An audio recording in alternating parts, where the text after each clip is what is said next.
மாதிரி அடிக்கடி நம்ம எல்லாரும் மீட் பண்ணி பேசிக்கிட்டா நல்லாதான் இருக்குல்ல. நர்சரி ஸ்கூலுக்கு பக்கத்துல இருந்த ரெஸ்டாரண்ட்டை இப்போ ஒரு சூஷி குடோன் ஷாப்பா மாத்திட்டாங்க. இப்ப அங்கெல்லாம் போய் டீ குடிக்க முடியாது. என்ன பண்றது? குழந்தைங்களை நர்சரி ஸ்கூல்ல விட்டுட்டு அவங்க அம்மா அங்க அரட்டை அடிச்சா அவங்களுக்கு அதுல லாபமே இல்லையா?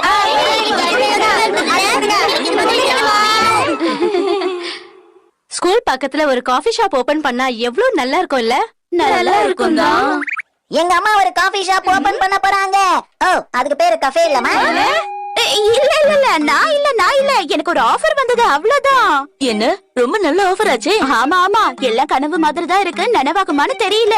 வீட்லயே கஃபே ஓபன் பண்ணா ரொம்ப நல்லா தான் இருக்கும். எனக்கும் ரொம்ப நாளா ஆசை இருக்கு. அப்படின்னா உங்களுக்குமா?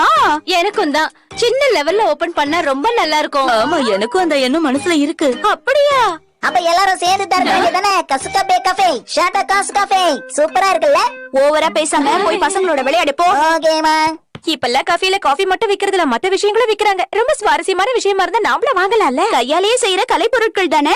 இத பாருங்க, மிட்ஸி மட்டும் கஃபே ஓபன் பண்ணாங்கன்னா நம்ம சின்ன சின்ன ஐட்டங்கள்லாம் செஞ்சு அங்க விக்கலாம். அந்த மாதிரி இடத்துல வியாபாரங்கள் நல்லா நடக்கும். நல்ல யோசனை தான். நீங்க அந்த மாதிரி ஏதாவது செய்ய போறீங்களா? அது பெருசா எனக்கெல்லாம் எதுவும் செய்ய தெரியாது. ஆனா எனக்கு கொஞ்சம் தையல் வேலை எல்லாம் தெரியும்.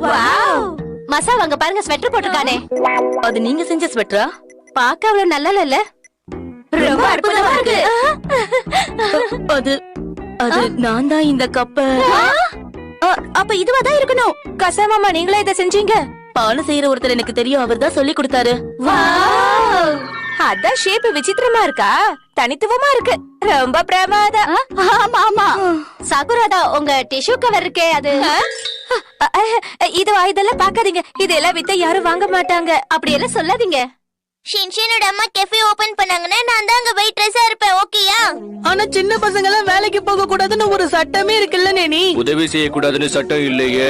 ஷின்ஷன் அம்மாவுக்கு நான் உதவி தான் செய்வேன். அவங்க கிட்ட சம்பளம் எல்லாம் வாங்க மாட்டேன். எங்க குடும்பம் வசதி இல்லாதது, அதனால சம்பளம் எல்லாம் கிடைக்காது. அந்த கடையில பெரிய பேன் கேக் இருந்தா சூப்பரா இருக்குல்ல. வாஃபிள் இருந்தா கூட தான் சூப்பரா இருக்கும். ஆமா, அதே மாதிரி அந்த கடையில உட்கார்ந்து சொப்பு விளையாடுறது எவ்வளவு நல்லா